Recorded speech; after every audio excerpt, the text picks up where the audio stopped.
Soldiers of the Gloucestershire Regiment wear a unique memento of their fighting past. Squad, well, retire! About turn! This small back badge honours a gallant action from the Napoleonic Wars when 200 years ago the regiment stood back to back against the French. By the left! Quick! March! Left! Left! Left! Left! Left! Squad, well, retire! Squad! Halt!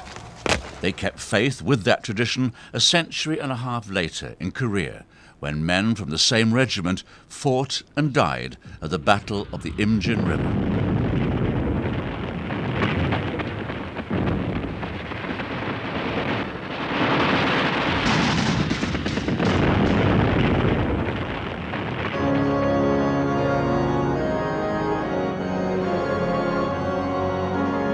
Every year, veterans gather in Gloucester Cathedral to commemorate their historic past.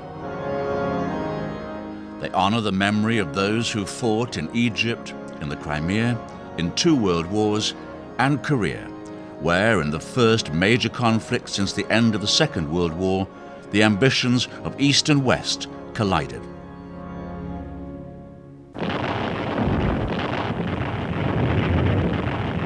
The war began in June 1950 when North Korean troops crossed the 38th parallel borderline. 4 days later, they were in Seoul, the South's capital.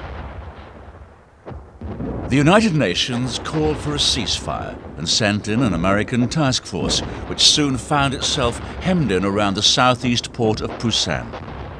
In August 1950, Mr. Attlee made a broadcast in which he pointed out that no excuses could be made for what had happened, in that the North Koreans had attempted to take over the South by force, and the Americans had led, and the British had immediately joined in, saying that this is the first test of the United Nations.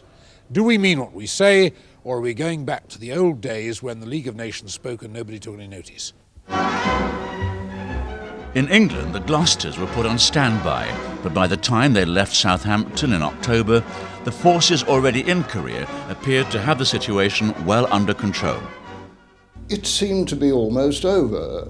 General MacArthur had done his famous left hook at the Incheon landing. We'd broken out of the Busan perimeter and shot north across the 38th parallel up towards the Yalu River. And the fighting seemed to be, frankly, almost over as we were on the boat. And then, of course, in late October, the Chinese came pouring over the border, and that put a completely new dimension on the whole thing.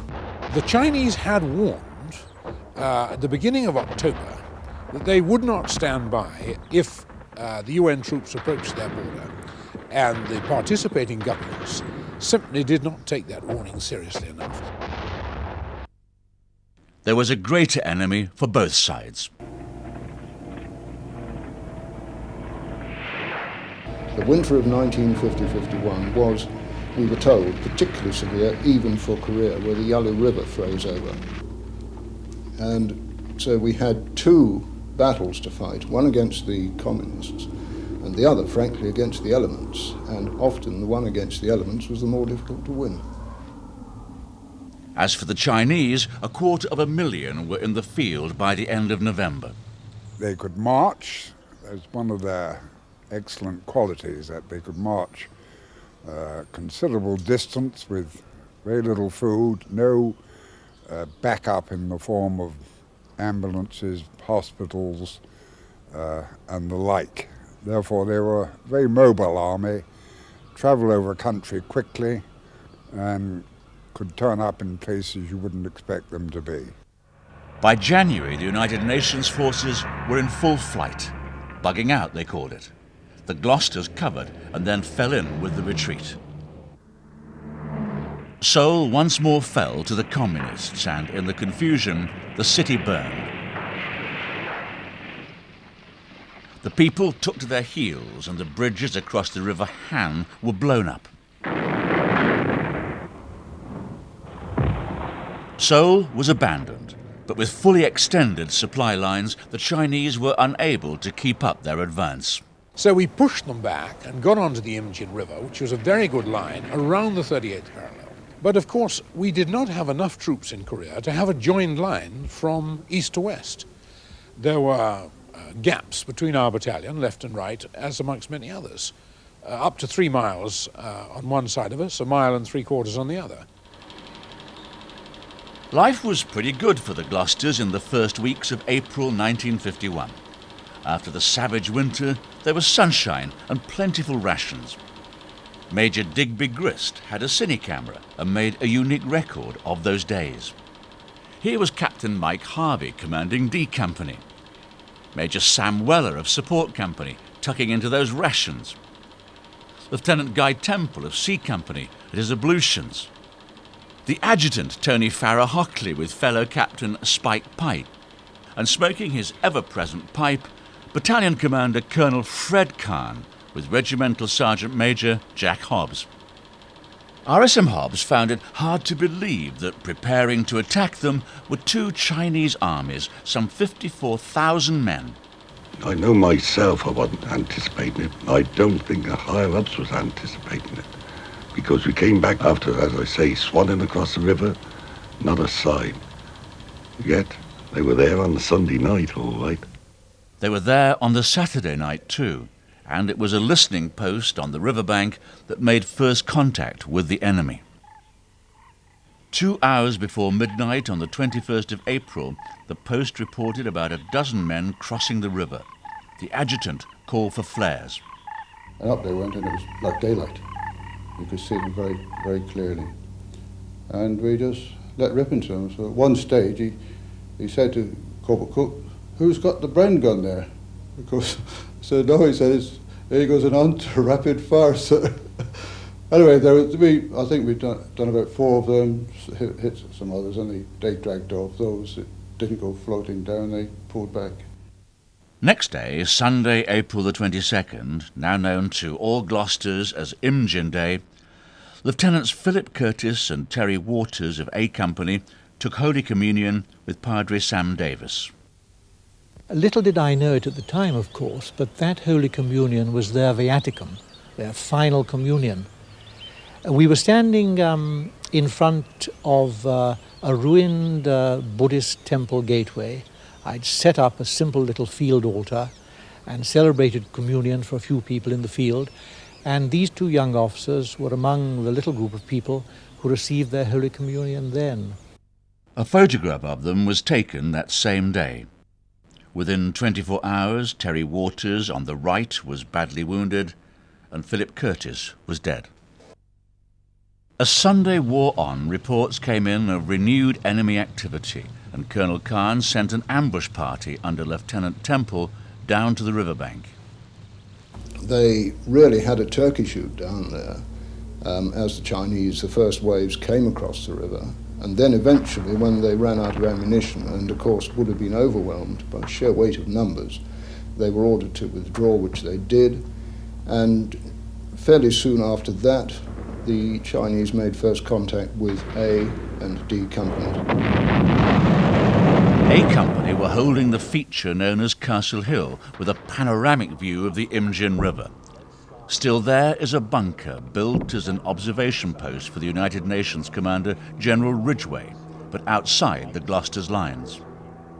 The enemy got into that during the Sunday night, and that obviously began to cause problems. The company commander ordered Lieutenant Curtis and number 1 platoon, we were slightly further back on Castle Hill, to move forward and counterattack and neutralize the bunker. There was a light machine gun certainly in the bunker. As we moved forward, Lieutenant Curtis was wounded, probably by the light machine gun, and he fell wounded. We pulled him back, I would say under cover, because there literally was no cover. The ground was as flat as a pancake. But we pulled him back and said that obviously, don't worry, so we'll get Corporal Papworth, the medical orderly, to you. He insisted on breaking free. He insisted on making another attempt, and he broke away from us, got to his feet and staggered forward, and trying to hurl a grenade, and as he did so, he was cut down within a few yards of the bunker. Lieutenant Curtis's conduct was magnificent throughout this bitter battle, runs the citation for his Victoria Cross. And although the objective of his heroic charge was not achieved, the Chinese made no further effort to exploit their gains. Shortly afterwards, the company commander, Major Angier, was also killed, and A Company ordered to withdraw. Cooks, drummers, everybody, signallers, the lot, we all had to go forward and give them covering fire so they come back. And that was very traumatic, because one experience there was when I saw 4 of our chaps from A Company walking back, not a care in the world. They'd had enough. I mean, they really had. And a mortar landed between the 4 of them, knocked them over, and they just got up and walked out. By noon on St. George's Day, the Gloucesters were encircled by a powerful and fast-moving enemy. That night, 3 of the 4 rifle companies fell back to battalion headquarters, leaving B Company isolated. Early next morning, Colonel Carne called them in. It took something like 45 minutes, but there were Chinese around the back of us by that time, so it was a running fight the whole way back down the valley till we got to the rest of the battalion. And a lot of people got split up and had to go their own way, which they thought they could best get out. So in actual fact, only about, out of 60 fit men, I suppose 20 of us got through to the battalion eventually. During the next day, the Gloucesters and their Royal Artillery mortar teams were totally cut off. Ordered to hold his ground at all costs, at dusk the Colonel ordered everyone up onto Hill 235. He later recalled a conversation with some men from Support Company already dug in there. I said, we have to remain here for another night. One of them replied, that's fine, sir. We'll be all right up here. We'll be like the Rock of Gibraltar.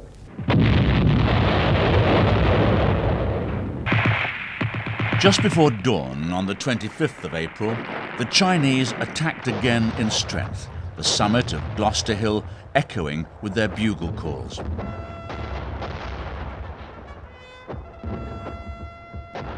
And this irritated the Colonel, and I think the adjutant suggested that perhaps we ought to have a British bugle, and so the orders came to me to play the bugle. I called down to the drum major. Have you got your bugle, drum major? He said, yes, I have. I said, well, play something. He said, what? I said, play everything from Reveille to Lights Out. So this great figure, the drum major, splendid man, stood up and played. He was a jolly good bugler. And to hear that echoing over, and it stopped their bugles. Didn't stop the attacks, I'm afraid, but stopped their bugles. And a big roar from all our chaps. That was the great part of it.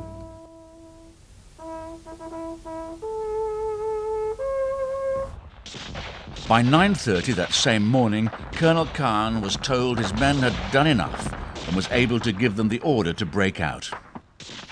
And so, by that time I was commanding a company, we began leading our people off the position, leaving the wounded behind.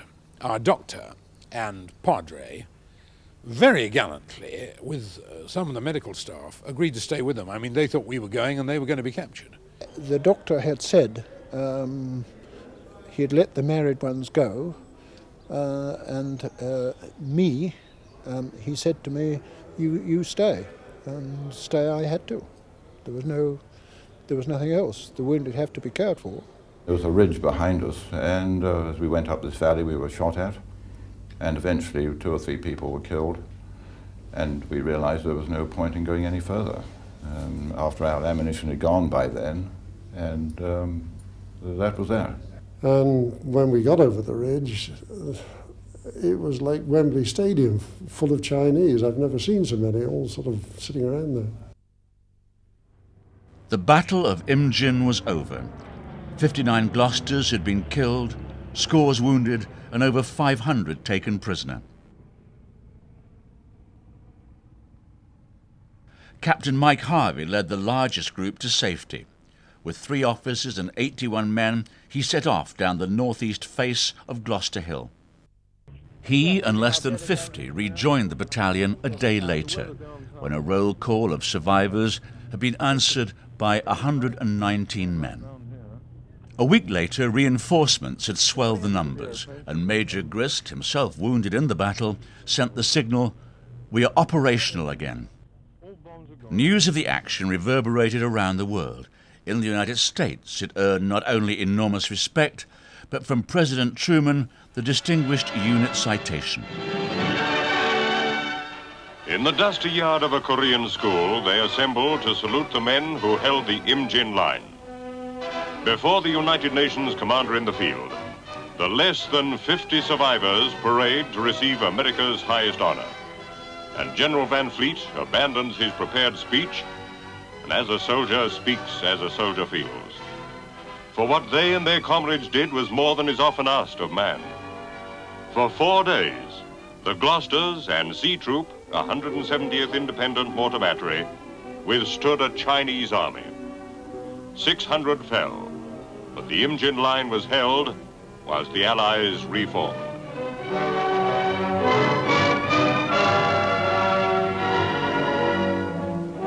As the months passed, news of the prisoners of war began to filter through. Pictures appeared in which the 29 Brigade emblem, the white circle on black, could be seen, and both Major Sam Weller and Captain Jumbo Wilson of the Glosters picked out, even with new beards. Other Glosters weren't so fortunate. 30 died on a forced march north or later in the hands of their captors. Lieutenant Terry Waters was in a group imprisoned in the notorious North Korean caves, deep underground and partly flooded. As the days and weeks went by, of course, men were dying, and the North Korean interrogators were saying, all you people have to do is come up from the pit and take part in propaganda broadcasts urging your country and the United Nations to stop this capitalistic war and so forth. It got to the stage when Lieutenant Waters realized, of course, that unless he took command entirely of the situation, everybody would die there. So he instructed Sergeant Hooper, one of the Gloucester sergeants, and the others to accept the North Korean offer to go up and save their lives and to make what they could of the situation. And Hooper said to him, "What about you, sir? Aren't you coming up too?" He said, "No, I'm the only officer here, and I feel I really represent the Corps of Officers of the Army. I cannot come up. I must stay here, whatever happens. I cannot, under any conditions, take part in any propaganda." So regretfully, the others went to the surface, and of his own choice, Terence Waters remained there in the cave and, of course, a few days later died. As a marvellous example of a young officer, quite fresh from Sandhurst really, having to say to himself in those conditions, "I can choose death or dishonour." Well, he chose death. For this selfless act of gallantry, Terry Waters was awarded the George Cross.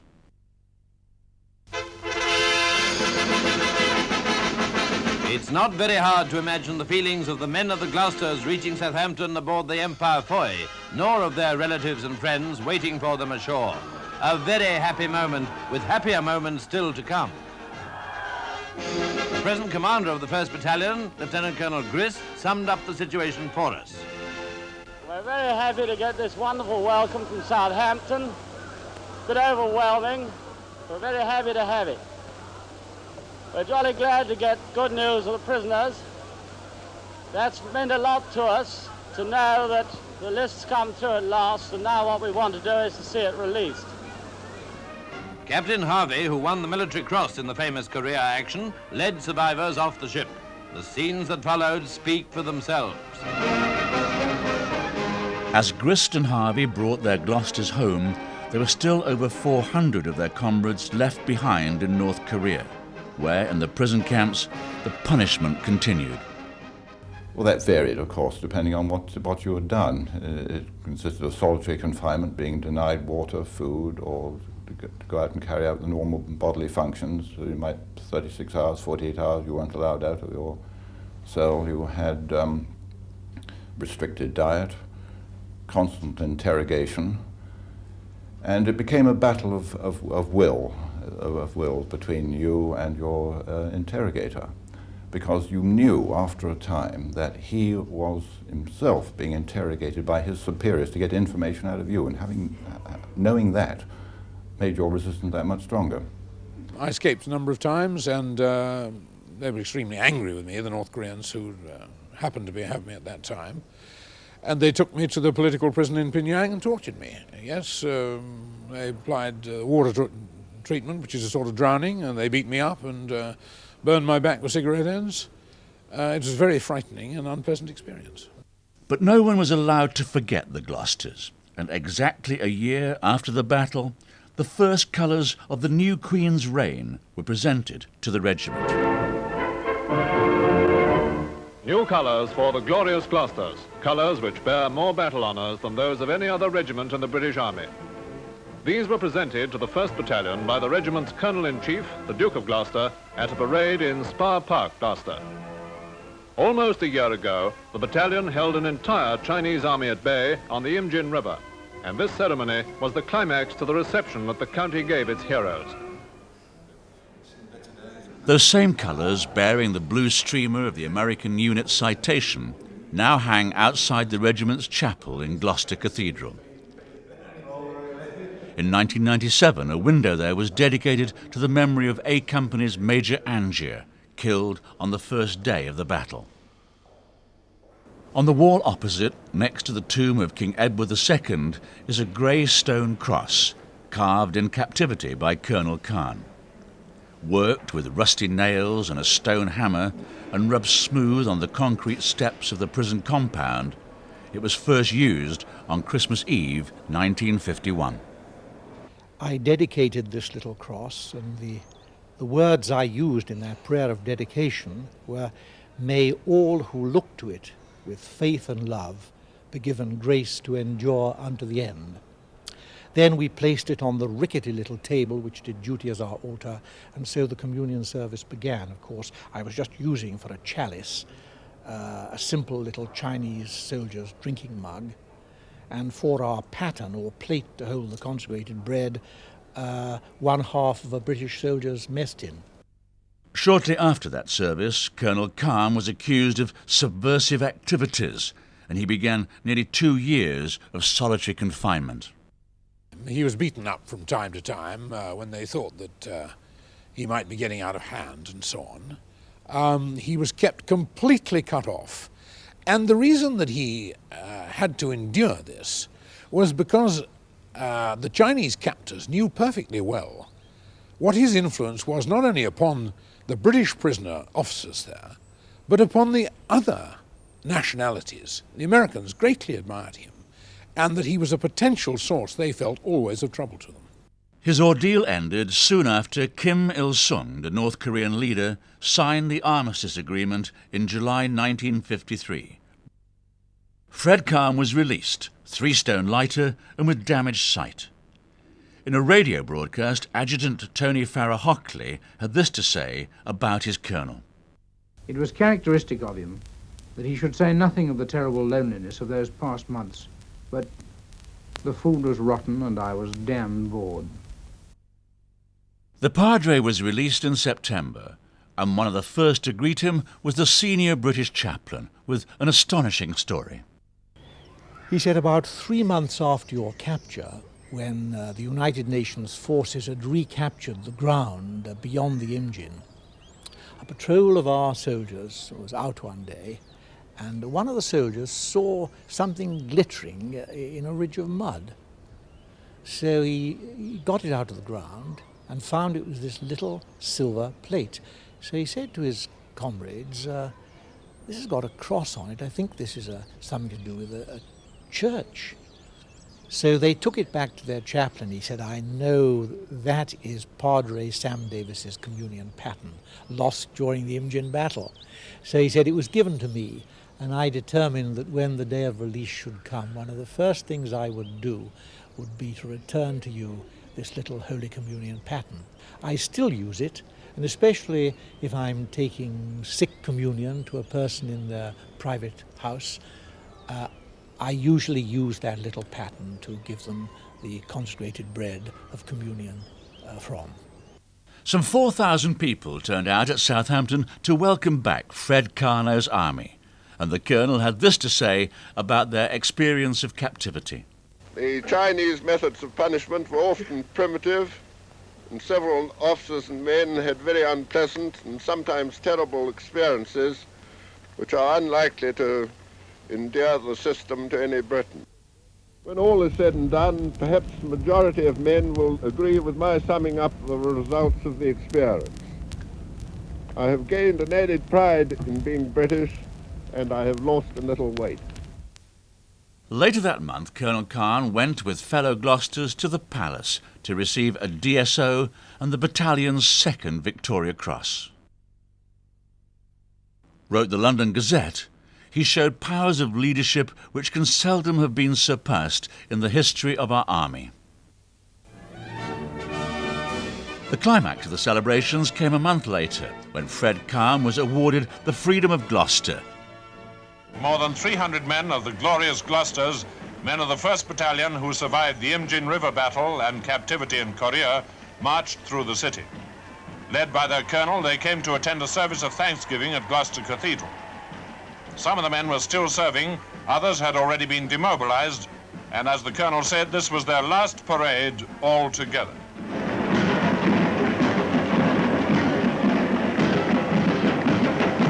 Inside the cathedral, a small stone cross was presented by an officer to the dean and chapter for safekeeping. It was the cross which Colonel Carne had himself carved while in solitary confinement in Korea. It had in fact been used at services out there. Korea is still divided, and there are 37,000 US troops in the south. Yet last June, the leaders of the two Koreas met for the first time since the bitter partition of their peninsula more than 50 years ago.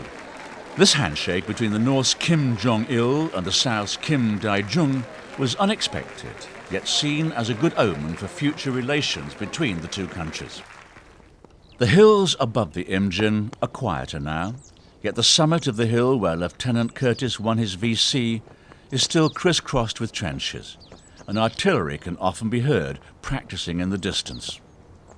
The valley below is a place of pilgrimage. In June 1957, men of the Royal Sussex Regiment built a permanent memorial to those who fought and died in the Battle of the Imjin River. Still revered by the South Koreans, wreaths are placed there to the Glosters and the mortarmen of the Royal Artillery on the 25th of April. The final word goes to General Ridgway, the commander of the United Nations forces in Korea. When our thoughts go back to the enemy's spring offensive of 1951, the Gloucester Battle of last April stands forth in bold outline. It was an unforgettable action, executed in the best traditions of sheer doggedness and personal courage.